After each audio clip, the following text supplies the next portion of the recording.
로마서 12장 1절과 2절 말씀입니다.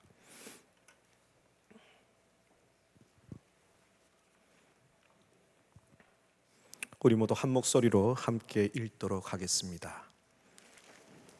그러므로 형제들아, 내가 하나님의 모든 자비하심으로 너희를 권하노니 너희 몸을 하나님이 기뻐하시는 거룩한 산 제물로 드리라.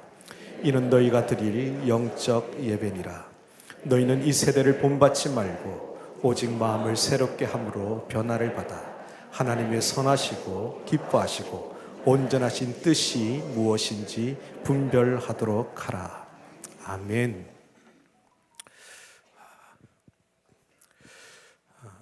경배와 찬양과 관련해서 우리가 예배에 대한 마음을 세미나의 형식으로 진행한 지 이제 오늘이 7주째입니다. 시즌 1을 오늘로 이제 정리를 하고요, 마무리하고 이제 5월 달은 우리 사랑나눔 축제를 비롯해서 여러 또 행사들이 있습니다. 그래서 잠깐 브레이크하는 시간들을 가지면서, 그러나 예배는 계속 경배와 찬양 예배로 드려지게 될 것입니다. 그래서 여러분 기대하는 마음으로 계속 마음을 잘 지켜서 나오시면 참 좋겠습니다. 지난 7주간 오늘을 포함해서 7주의 시간 동안 함께 나눴던 내용들은 제가 경배와 찬양이라는 선교단체에서 함께 사역하면서 전주대학교 안에 경배와 찬양이라는 학과가 있습니다. 그 학과, 그리고 연세대학교 신학대학원에 경배와 찬양학과 예배예술학이라는 과정이 개설된 적이 있었고, 또한 명지대학에서 또 교양 과목으로 경배와 찬양 예배예술학과 관련된 과목들이 있었습니다. 그때 진행하던 강의의 내용들, 그런 내용들을 학문적인 내용을 가급적이면 좀 많이 빼고 우리 일반 성도님들이 좀 이해할 수 있는 방식으로 여러분들에게 세미나의 형식으로 전달을 하게 되었습니다. 이 마음, 이 내용을 여러분들이 마음에 품으면서 함께 우리의 예배의 현장 가운데 나아가고, 또 여러분들의 삶의 현장 속에서도 함께 그 예배가 드려질 수 있었으면 참 좋겠습니다. 이미 잘 하고 계신 줄 믿습니다. 대답이 잘하고 계시죠? 네, 여러분들의 표정이 전과 많이 달라진 것을 느낄 수 있어요. 그래서 참 기쁘고 저도 감사합니다. 오늘 시즌 1의 마지막 시간을 함께 보내는데요, 전체 이 로마서 12장 말씀을 다 지금 나눌 수 있는 형편이 아니기에 지금 오늘 마지막 마음에 대한 부분을 함께 나누려고 합니다. 이 세대를 본받지 말라라고 했습니다. 오늘날 우리가 지배되고 있는 이 세대, 이미 지배당한 이 세대, 하나님을 말하지 않는 세대입니다. 하나님이 없다라고 말하는 그런 세대에 우리가 살아가고 있고, 이 세대 속에서 우리는 하나님이 살아계신 것, 그리고 또한 예수 그리스도가 진리가 되셔서 지금도 여전히 우리를 다스리시고 통치하고 계시는 하나님이시라는 것, 그것을 우리가 선포하는 것, 이것이 바로 하나님의 주권을 선포하는 것이라고 얘기했습니다. 이 세대를 본받지 말고 마음을 새롭게 함으로 변화를 받아 라고 로마서 12장 2절은 우리에게 말씀하고 있습니다. 그래서 모든 사람들이 예배자가 되기를 원하고요, 하나님 앞에 삶의 예배자가 되기를 원하고, 정말 내 몸을 주님 앞에 드립니다, 내 삶을 드립니다, 그렇게 고백하고 살아가지만 실질적으로 우리가 살다 보면 그렇게 안 될 때가 상당히 많이 있는 거예요. 근데 왜 그것이 어려운가? 그것을 살펴보다 보니 듣기는 많이 들었어요. 우리가 알고는 있어요. 그러나 머리에 있는 지식으로는 있는데 우리의 마음으로 이것이 동의되어서 완전히 우리 삶이 그 속에 들어가는 것은 참 쉽지 않은 일이더라라는 것이죠. 몰라서 우리가 못하는 것이 아니라 대부분은 잘 알고 있는데 여러분 잘 되지 않는 거잖아요. 여기서 지금 말씀을 전하고 있는 그럼 김창성 목사는 잘하고 있는가? 아닙니다. 그렇지 않아요. 그럼에도 불구하고 함께 나눕니다. 근데 사역을 해 가다 보니까요, 정말 어려운 것이 생각이 변하는 거더라고요. 마음이 바뀌는 것, 생각이 변하는 것, 이것이 생각보다 어려운 작업이더라고요. 생각이 잘 바뀌지가 않아요. 이 세대를 본받지 말고, 이 세대를 본받지 말고 마음으로 변화를 받으라는 거예요. 마음을 새롭게 함으로 변화를 받으라라고 하는 거예요. 여기서 말하고 있는 이 마음이라는 것, 마인드를 얘기하는데요, 이것이 생각보다 바뀌는 것이 어렵더라고요. 우리 성경에 있는 인물들도 그렇더라고요. 아브라함이라는 우리가 아는 믿음의 조상이 있습니다. 그런데 이분은요, 2번에 걸쳐서 똑같은 상황 속에서 거짓말을 반복합니다. 창세기 12장에 보면요, 아브라함이 하나님의 부르심을 받고 약속의 땅 가나안 땅에 왔어요. 근데 기근을 만나요. 그래서 먹을 것 찾아 애굽으로 갑니다. 근데 그 애굽에 도달해서 어떤 일이 일어납니까?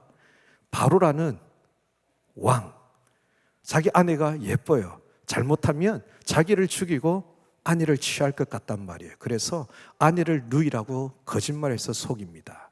그리고 많은 재물을 얻게 되는 거예요. 이러한 상황 속에 있다면 그러한 사람이 금방금방 하나님께서 그를 훈련시켜서 새롭게 훈련시켜서 변화되어져 갑니다.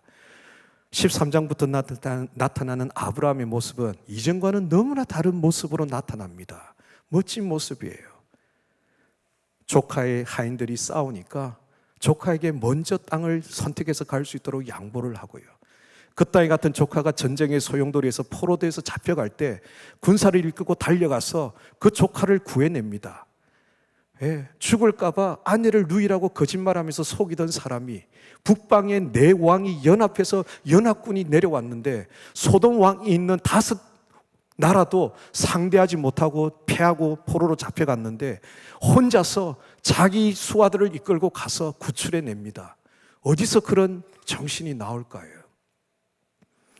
전리품을 가지고 돌아올 때 소돔 왕이 얘기합니다. 사람들은 내게 보내고 물건은 네가 다 가져라. 근데 그것을 멋지게 거절합니다. 네가 양보해서 내가 치부했다는 말 듣지 않겠다는 거죠. 너의 양보 때문에 내가 부자 된 건 아니야. 나를 부자 되게 하시는 분은 하나님이야. 그것을 멋지게 표현해서 거절합니다. 멋지게 변화되어져 가고 믿음이 자라가고 있는 아브라함이, 근데요, 나이가 많이 들었어요. 거의 90살이 다 된 사람, 할머니잖아요. 근데 아비멜렉에게 다시 또 누이라고 거짓말하며 속입니다. 믿음이 자라가고 있지만요, 성장해 가고 있지만 특정한 문제 하나 앞에서는 여전히 변하지 않는 내 생각이 있어요. 아무리 내가 신앙생활 오래 하고 교회 안에서 훈련받고 양육받고 제자훈련, 사역훈련 그렇게 해서 이런저런 모습으로 섬기고 봉사하고 있지만 어떤 교회 안에 특정한 문제가 되면 여전히 바뀌지 않는 내 생각, 내 마인드를 가지고 주장하는 분들이 있어요. 믿음이 성장해 가지만 잘 생각이 바뀌지 않는 부분들이 있습니다. 여러분, 아브라함만 그랬나요? 그 아들 이삭도 마찬가지예요. 가는 곳마다 우물을 파면 물이 팍팍 나와요. 그러니까 물만 파면, 우물만 파면 와서 우리 거라고 돌려달라 그러는 거예요. 싸우지 않습니다. 그대로 두고 또 가서 또 팝니다. 그러면 또 우물이 생겨요. 그러면 또 와서 이거 우리 거라고 우겨요. 계속 양보를 하면서 다닙니다. 싸우지 않아요. 왜? 가는 곳마다 파면 나오니까. 그런 믿음의 사람이에요. 근데 그도 똑같이 아내를 누이라고 속이더라고요. 그것뿐만입니까? 이미 후손에 대해서 하나님께서 계시로 말씀해 주셨어요. 먼저 난 자가 동생을 섬기게 될 거라고. 그러면 약속의 아들이 야곱이라는 것 알고 있어요. 근데도 불구하고 몰래 에서를 부릅니다. 왜? 내가 사랑하는 아들이니까. 그리고 별미를 준비해 오라는 거죠. 그것 먹고 내가 너에게 축복하겠다는 거예요. 여러분, 이 축복은 그냥 어쩌다가 한번 하는 축복이 아니에요.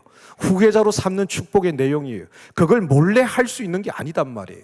이미 하나님이 선택한 아들은 야곱이라는 거 명백히 알고 있어요. 그러나 살다 보니 세상의 도리는 그래도 장남이지, 믿음의 사람이지만 어떤 부분에 있어서는 변하지 않는 자기 생각을 가지고 있어요. 참 이 생각이 완전히 바뀌는 것이 정말 어렵고 어려운 일이에요. 참 쉽지가 않더라고요. 저도 사역하면서 이 생각을 바꾸는 것이 굉장히 힘들고 어려워요. 그럼 저는 잘 바꾸느냐? 그렇지 않습니다. 여전히 저에게도 어려운 부분이에요. 그러나 실제 우리가 신앙생활하고 사역해 갈 때 이 생각이 변하지 않는 마인드, 이것이 때로는 내가 하나님 앞에 더 가까이 나가고 더 하나님을 잘 예배하고 더 하나님을 섬기는데 오히려 변하지 않는 내 생각 때문에 제한받고 하나님 앞에 바르게 나가지 못할 때가 많이 있는 것을 경험해드렸습니다. 그래서 마음을 새롭게 함으로 변화를 받아 우리의 마음, 우리의 생각을 바꾸는 것이 너무나 중요하고 필요한 일이에요. 제가 오래전에 신세계 부회장이신 정용진 형제로부터 소개받은 책이 한 권이 있습니다. Deep Change라는 책인데요. 책의 내용을 제가 자세하게 소개해 드리지는 않겠습니다. 내용은 기독교 도서는 아닙니다. 그래서 여러분들이 깊이 관심을 가지실 필요는 없는데 썸머리 해보면 정리된 내용들이 보통 나올 거예요. 핵심은 이것입니다. 미래를 바라보면서 많은 기업들이 조직을 혁신하고 바꿔야 되는데 왜 바꿔야 되는가? 지금 변화시키지 않으면, 근본적으로 그것을 새롭게 하지 않으면 서서히 죽어갈 것이다 라는 거예요. 천천히, 그냥 하루아침에 망하는 것이 아니라 천천히 죽어갈 것이다 라는 것을 얘기합니다. 혁신을 얘기하고 있는 거예요. 혁신이란 말 많이 들어보셨을 거예요. 때로는 이것이 우리에게 불편한 말이기도 합니다. 그런데 여러분, 이 주장이 틀린 주장이 아니더라고요. 바꾸지 않으면요, 근본적으로 변화를 주지 않으면요, 서서히 죽어갑니다. 지금 한국 교회가 그렇습니다. 지금 우리 교회는 그냥 여유 있다고 절대 생각하시면 안 돼요. 다음 세대가 사라지고 있잖아요. 주일학교가 없어지고 있는 교회들이 많이 있습니다. 부산요, 노령화되고 있습니다. 특정 기간이 되면, 특정 시간이 되면 부산 인구가 급속도로 감소할 텐데 제일 먼저 사라지는 구가 영도구라고 얘기합니다. 인구가 계속해서 줄어가고 있단 말이에요. 우리 다음 세대를 보기가 어렵습니다. 그래서요, 가끔 예배 시간에 우리 다음 세대들이 뛰어다니면 여러분 기쁘고 즐겁게 여겨주셨으면 좋겠습니다. 제가 서울에 있을 때 아는 장로님 한 분이 그러더라고요. 교회를 짓기 위해서 재산을 다 집을 팔아가지고 헌금하고 집이 없어서 교회 지하에서 얻어서 사셨어요. 근데 혹시 그분을 아시는 분들도 계실 거예요. 정말 훌륭하신 장로님이십니다. 근데 그 장로님 자녀들이 오늘날로 얘기하면 참 다들 잘 되셨어요. 화가도 계시고요, 피아노 전공한 음악가도 계세요. 그래서 한번 장로님에게 사람들이 질문을 했어요. 장로님, 어떻게 그 자녀들이 다 그렇게 예술가들이 되었습니까? 했더니 그래, 집을 팔아가지고 다 헌금하고 교회 지하에 살다 보니까 애들이 놀 데가 없어서 교회에서 여기저기 뛰어다니면서 교회 벽에다가 낙서를 막 했는데 나중에 화가가 되더라 그러더라고요. 그리고 지나다니다가 피아노 열려 있으니까 열심히 막 두드렸는데 어느 날 피아니스트가 되더라는 거죠. 근데 우리 교회에서 뛰어다니는 우리 어린 자녀들이 저는 그렇게 될 거라고 믿습니다. 그래서 가끔 여기 위에 올라오는 애들은 특별한 애들일 거예요. 제가 그랬어요. 제가 아버지가 목사다 보니까 여기는 우리 아버지가 올라가는 데니까 나도 당연히 올라가는 줄 알고 열심히 기어 올라가다 보니까 어느 날 이렇게 되어 있더라고요. 그래서 이 자리에 올라오는 것을 결코 두려워하지 마세요. 변화하는 것, 그건 참 쉽지가 않습니다. 그래서 이 마음의 변화를 받는 것, 마음을 새롭게 하는 것, 이 생각을 바꾸는 것, 이거 굉장히 어려운 작업이지만 우리가 하나님 앞에 예배를 드릴 때 내 생각으로 나아가는 것이 아니라 하나님의 생각을 구하는 거예요. 여러분들이 모임 안에서, 부서 안에서 먼저 하나님 앞에 모여서 의논할 때 기도하지 않습니까? 기도하고 마치고 나서 기도로 마치지 않습니까? 우리 교회 공동의회나 우리 교회 재직회나 카운슬이나 뭔가 할 때마다 항상 기도하고 시작하지 않습니까? 그리고 기도로 마치지 않습니까? 여러분, 기도로 시작해서 회의를 기도로 마친다는 의미가 무엇입니까? 하나님의 뜻을 구한다는 거잖아요. 내 생각 주장하고 내 말, 내가 원하는 거 이루어내기 위해서 하는 것이 아니라 기도하고 기도로 마치는 것은 하나님의 뜻을 구하는 거잖아요. 예배 가운데 나올 때도 내 생각을 가지고 나오는 것이 아니라 하나님의 생각을 알기를 원하고 하나님의 뜻을 깨닫기를 원하는 마음으로 우리가 나오는 거예요. 내 생각, 내 마음 바꾸는 것 어려운 것이지만 우리가 이 마음을, 마인드를 새롭게 바꾸는 작업 하면서 함께 이 예배 가운데 나간다면 우리 마음이, 우리 모두가 더 깊이 하나님의 은혜의 보좌 앞으로 나가게 될 줄 믿습니다. 마음을 새롭게 한다는 것, 이것을 이제 우리 호산나 예배에 적용을 해본다면 어떤 것인가? 그것은 먼저 첫 번째, 경배와 찬양을 드리는 바로 지성소 예배를 함께 드리자라는 거예요. 지성소 예배. 우리 교회 새가족 과정을 이렇게 보다 보면요, 새가족 과정 책자가 있어요. 거기에 보면 이제 마지막 부분에 가면, 사과에 가면 우리 교회에 대한 자세한 소개가 등장합니다. 근데 그 속에 보면 우리 교회가 지향하는 예배가 있어요. 가장 먼저 등장하는 것이 지성소 예배입니다. 근데 제가 이것을 설명하려다 보니까 놀랍게도 우리 담임 목사님께서 이미 설교를 하셨고 그것을 책으로 만들어냈더라고요. 혹시 아십니까? 두껍지도 않았어요. 금방 읽을 수 있는 내용이에요. 그래서 목사님 말씀 자체가 또 명확하고 간결하잖아요. 그래서 그 성막에서 예배를 배우다. 네, 아직 구입하지 않으신 분들은 카페에 판매되고 있습니다. 꼭 구입하셔서 성막에서 예배를 배우다. 꼭 구입해서 읽어보시기를 바라고요. 필요하시다면 과거의 영상을 찾아서 말씀을 들어보시면 더 좋을 것 같아요. 그래서 여기에 대해서는 구체적 설명을 드리지 않아도 될 것 같습니다.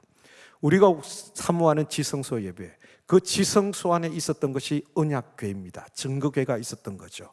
1년에 한 번 대제사장이 하나님 앞에 백성의 죄를 대신해서 나아가고 피를 뿌림으로 속죄죠, 시언죠, 거기다가 피를 뿌림으로 죄 사함을 받는, 백성의 죄를 사하는 그 일. 그래서 우리는 날마다 그 은혜의 보좌 앞으로 나아간다는 표현을 합니다. 그러나 예수님이 십자가에 죽으심으로 그 휘장이 갈라졌어요. 그래서 이제는 대제사장만이 아니라 이 자리에 있는 모든 사람이 누구나 나아갈 수 있는 거예요. 그리고 그 하나님을 만날 수 있는 자리, 그것이 바로 지성소 예배입니다. 우리는 그래서 예배에 나올 때마다 하나님의 임재 가운데 그 살아계신 하나님을 만나야 합니다. 지성소 앞에 문은 활짝 열려져 있는데 우리가 나아가지 못하고 만나지 못하다면 이것은 너무나 안타까운 일이에요. 우리의 마음을 새롭게 함으로 변화를 받아서 우리가 함께 드릴 예배는 바로 이 지성소 예배입니다. 멀찍이서 나아가는 것이 아니라 열려진, 찢어진 그 휘장을 지나 나아가는 거예요. 내가 여전히 죄인임에도 불구하고 아니요, 담대히 나아가는 겁니다. 왜? 우리 예수 그리스도께서 우리를 위하여 죽으셨기 때문에, 그분을 의지하여 그래서 우리는 나아가는 거예요. 여러분, 나아가기만 하면 하나님의 그 은혜에서 제외될 사람 단 한 사람도 없습니다. 누구나 사모하며 나아가면 우리를 향하여 베풀어 주시는 하나님의 은혜, 그 은혜를 받아 누릴 수 있어요. 이 지성소 예배를 사모합니다. 두 번째, 우리가 적용해서 함께 드리고 싶은 것이 있다면 바로 이 경배와 찬양의 예배를 드릴 때 우리가 중요하게 생각해야 될 것, 형식보다는 내용이 더 가치 있다라는 거예요. 내용의 무게를 여러분들이 많이 담으셔야 합니다. 형식과 내용 중에 무엇이 더 중요한가? 저는 담대히 말씀드립니다. 둘 다 중요합니다. 제가 지난번에 여러분에게 말씀드렸어요. 우리 교회에 있는 예배 순서들, 내가 습관이 되었기 때문에 의미 없는 시간인 것 같지만 아니요, 그 시간에도 여전히 하나님은 역사하고 계십니다.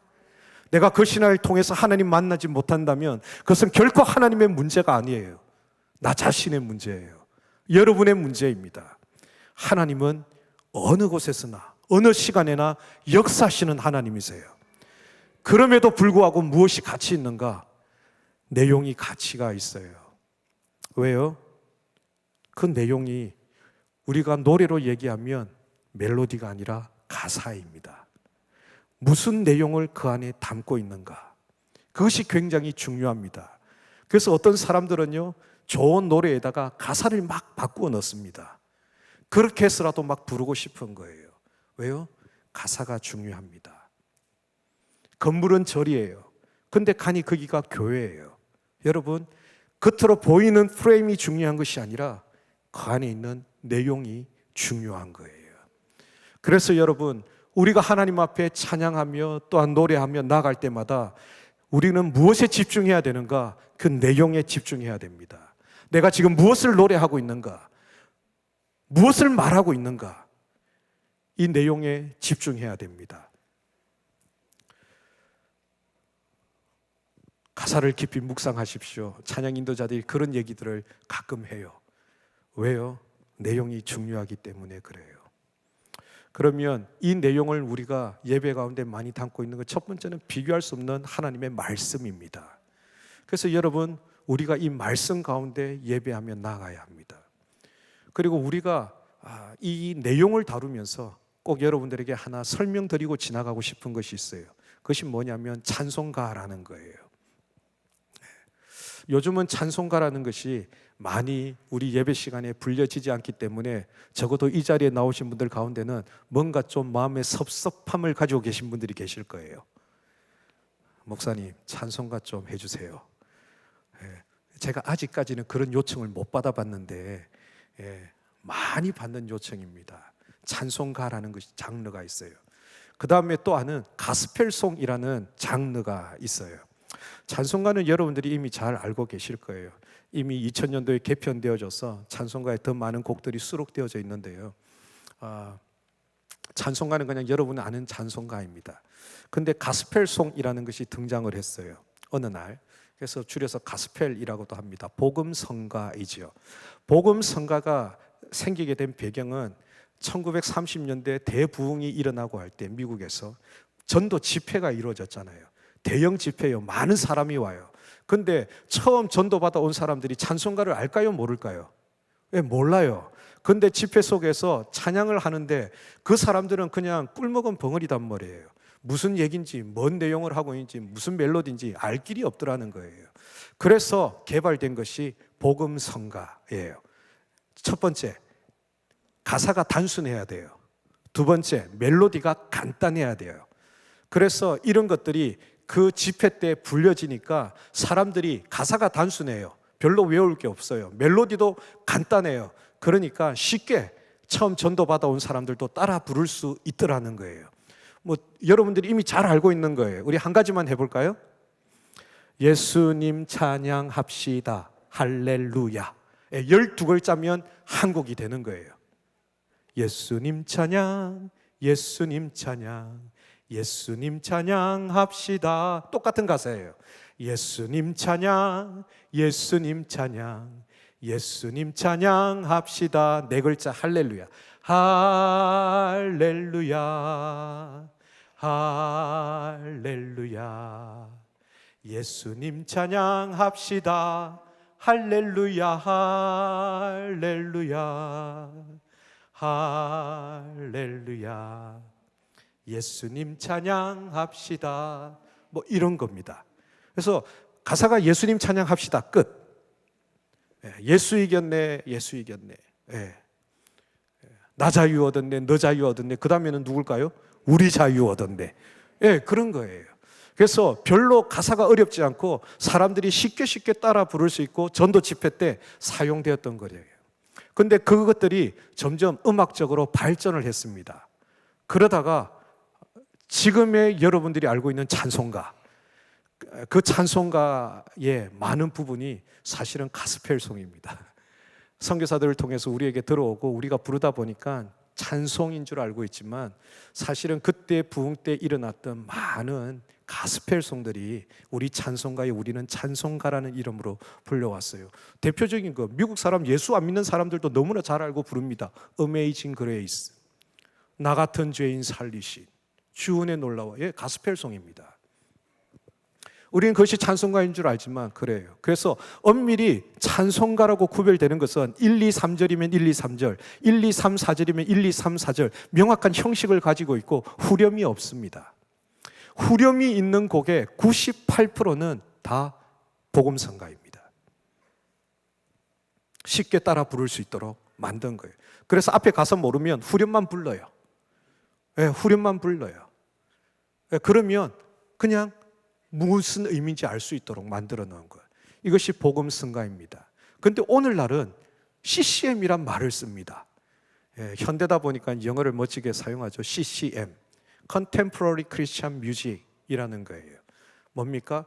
번역한다면, 굳이 번역한다면 현대 기독 음악이에요. 현대 기독교 음악이라는 거예요.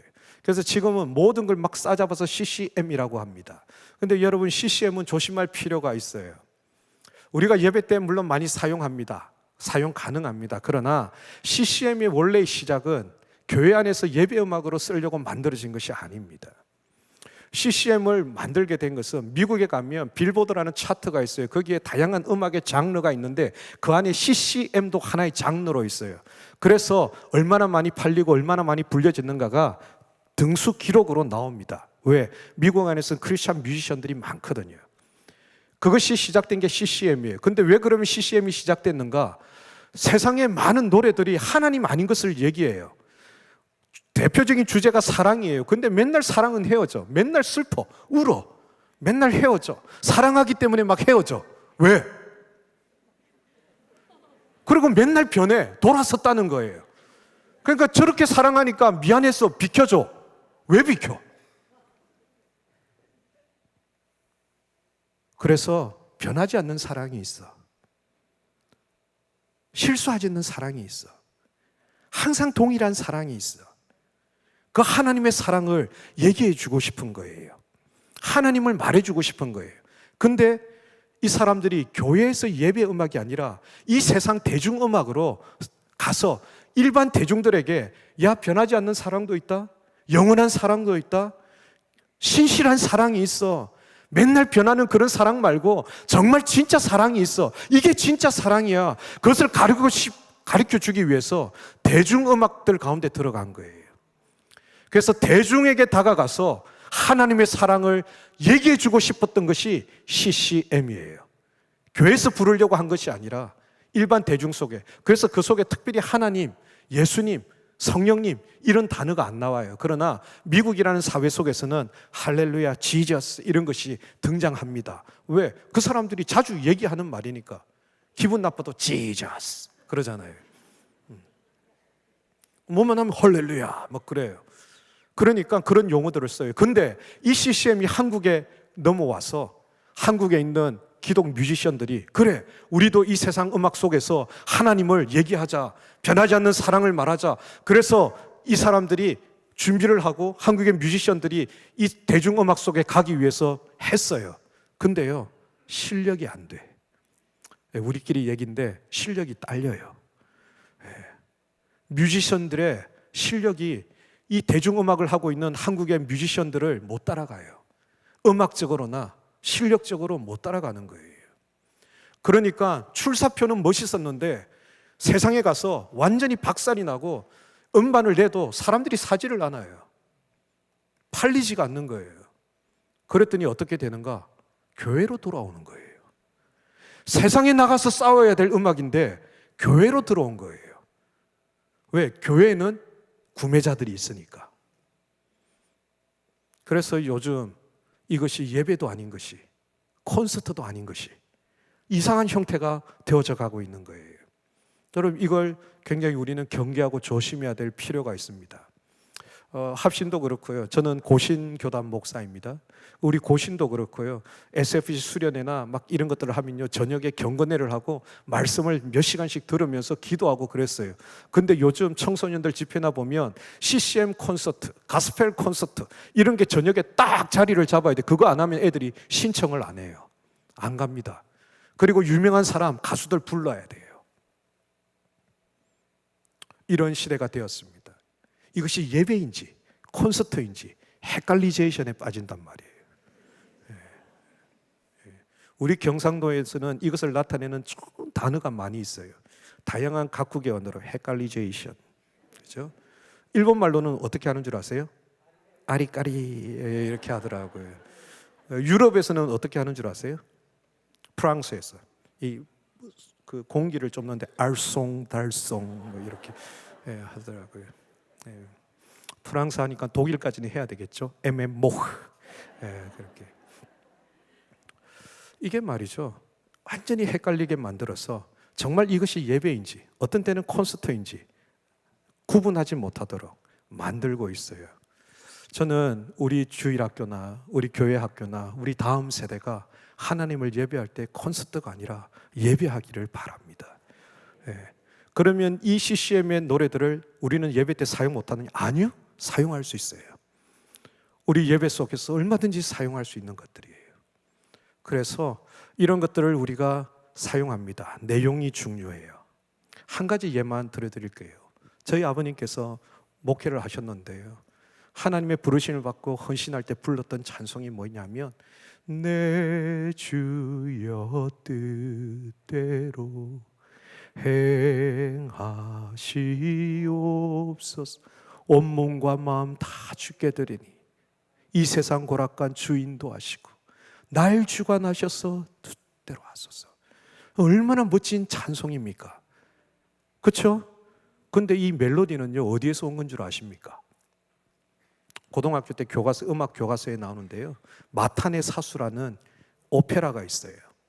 그 마탄의 사수, 베브라는 사람이 지은 마탄의 사수라는 오페라가 있는데요, 그 오페라의 내용이 뭡니까? 자기 사랑하는 여인이 대마왕에게 잡혀갔어요. 그랬더니 슬퍼서 구해오고 싶은 거예요. 근데 능력이 안 돼요. 그래서 어떤 주술사를 찾아가는 마법사를. 그래 갔더니 그 대마왕을 물리치고 찾아올 수 있는 7발의 요술 탄환을 만들어주는 거예요. 마법 탄환. 그것이 마탄의 사수입니다. 너무나 비성경적이고 주술적이고 그 중에 나오는 아리아의 한 부분이에요. 하나님을 찬양하는 멜로디가 아닙니다. 근데 그게 내용이 뭡니까? 내 주여 뜻대로 행하시옵소서. 여러분, 그래서 그런 것 우리는 사용할 수 있어요. 물이 변해서 포도주가 되는데 왜 그걸 못해요? 얼마든지 우리는 찬송가로 부를 수 있는 거예요. 기뻐하며 경배하세 영광의 주 하나님. 베토벤이 하나님 찬양하기 위해서 지은 곡 아닙니다. 근데 우리는 기뻐하며 경배하세 영광의 주 하나님 하면서 찬송합니다. 왜요? 가능합니다. 결혼식 가면 오늘 모여 찬송하면 형제자매 즐거워. 가사가 바뀌었네요. 그렇게도 합니다. 얼마든지 바꾸어서 우리가 사용할 수 있습니다. 그것을 여러분 두려워하거나 힘들어하지 마세요. 그래서 우리는 형식보다 내용이 훨씬 가치가 있다. 그 속에 무엇이 담겨 있는가, 그 내용에 집중해야 되는 거예요. 그래서 여러분, 찬송가를 불러야 됩니까? 가스펠송을 해야 됩니까? CCM을 해야 됩니까? 네, 다 해야 됩니다. 미국에 가면요, 찬송가 가운데, 미국 사람들 찬송가 가운데 뭐가 있는 줄 아세요? 아리랑이 있습니다. 물론 아리랑 아라리오로 부르지 않아요. 선교사가 와서 조선 땅에서 복음을 전하다 보니까 한 번도 들어보지 못한 아름다운 멜로디가 있어서 그 멜로디에다가 노랫말을 적었어요. 하나님 찬양하는. 근데요, 너무나 아쉬운 거, 우리나라에는 그게 찬송가가 아닌데 미국에 가면 찬송가로 불러요. 성가대, 찬양대, 합창대회, 거기에 아리랑으로 찬양하고 있는, 멜로디로 찬양하고 있는 합창대회에 나와 있는, 그걸 여러분 유튜브에 검색하면 나옵니다.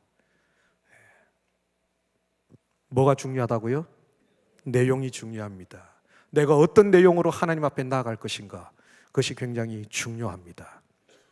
마지막 세 번째, 우리가 마음을 새롭게 할 때 제일 우리가 준비해야 되는 것, 모든 세대가 함께 드리는 예배로 나아가야 한다는 거예요.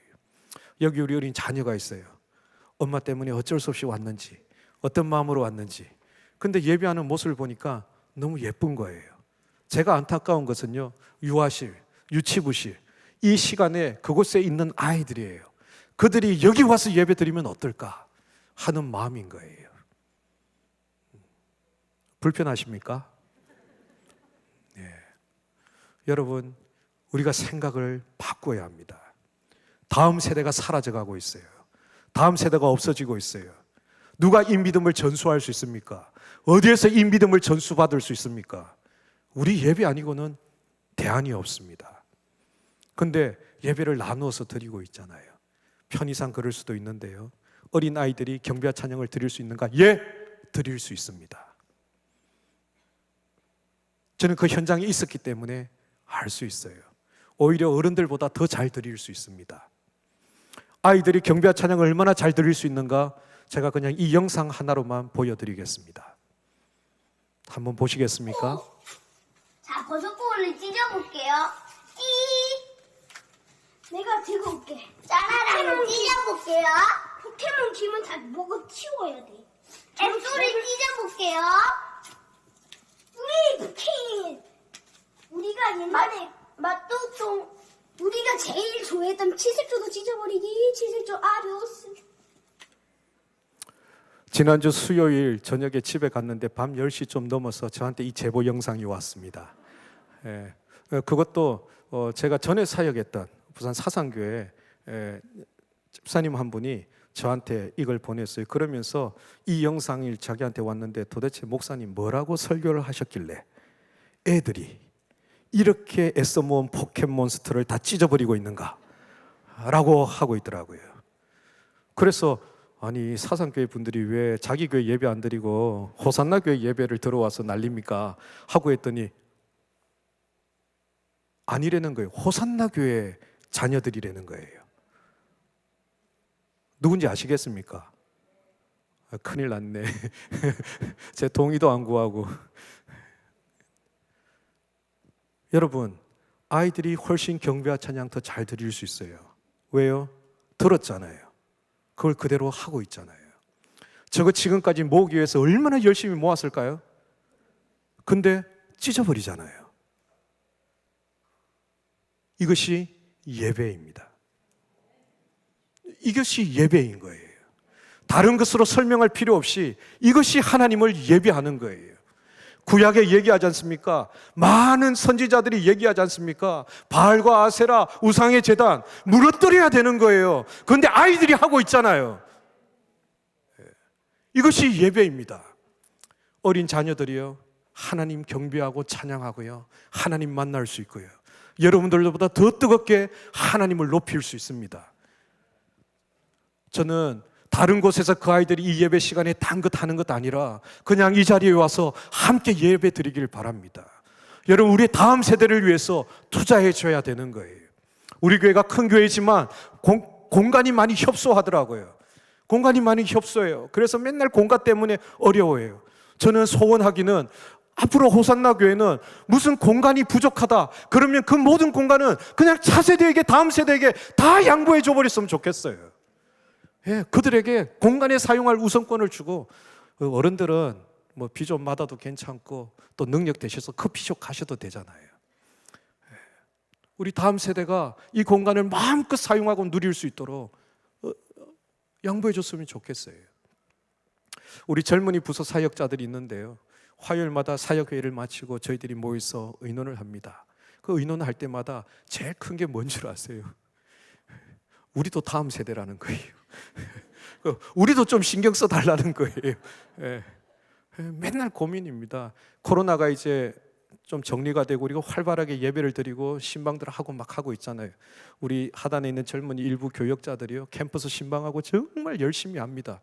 지금 항상 고민이 그거예요. 신방비의 70%를 이미 다 소진했다는 거예요.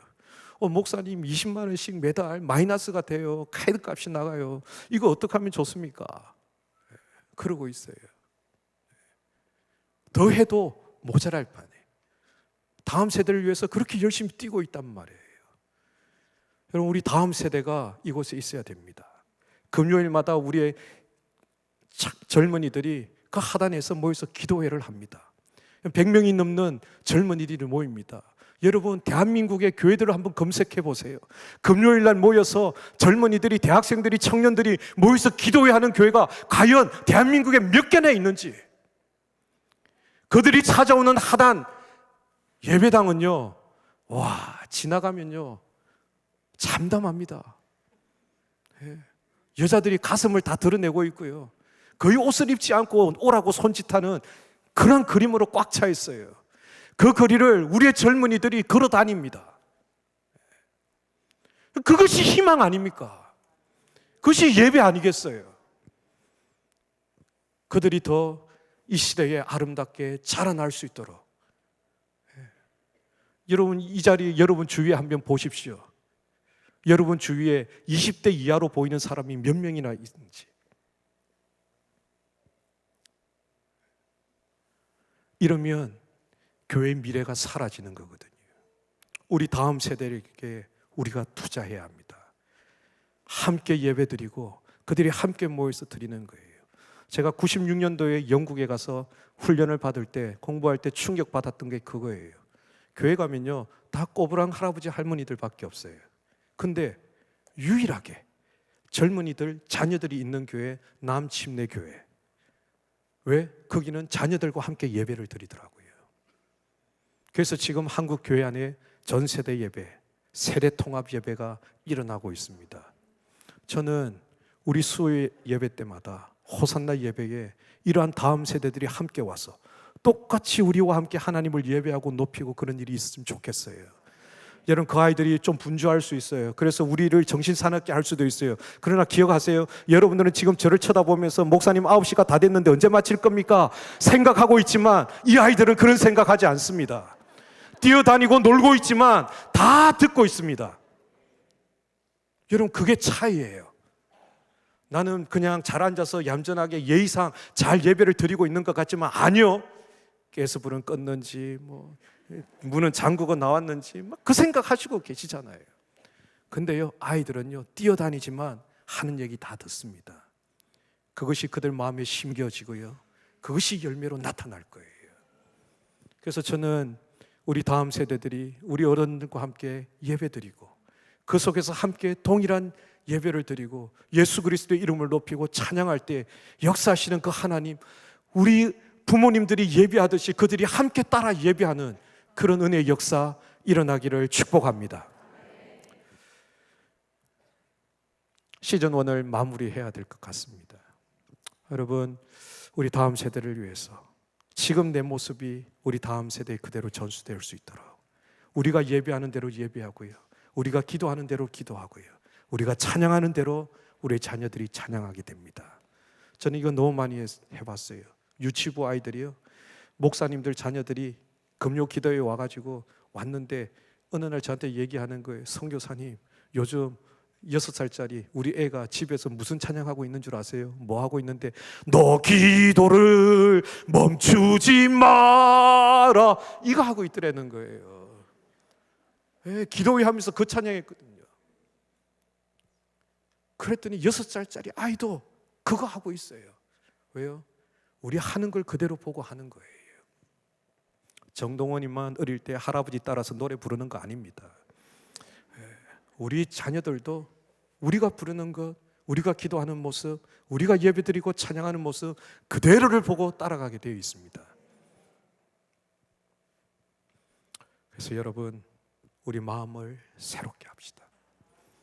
우리 마음에 내가 벽을 치고 있는 것, 내 스스로 제한하고 있는 것, 이 자리 나올 때는 그것 하나님께 다 맡겨드리고 하나님 앞에 내어드리고 마음을 새롭게 함으로 변화를 받는 그러한 예배, 우리 호산나 예배 되기를 축복합니다. 우리 모두 함께 기도하는 마음으로 자리에 일어나서 우리 시간 함께 찬양 드렸으면 좋겠어요.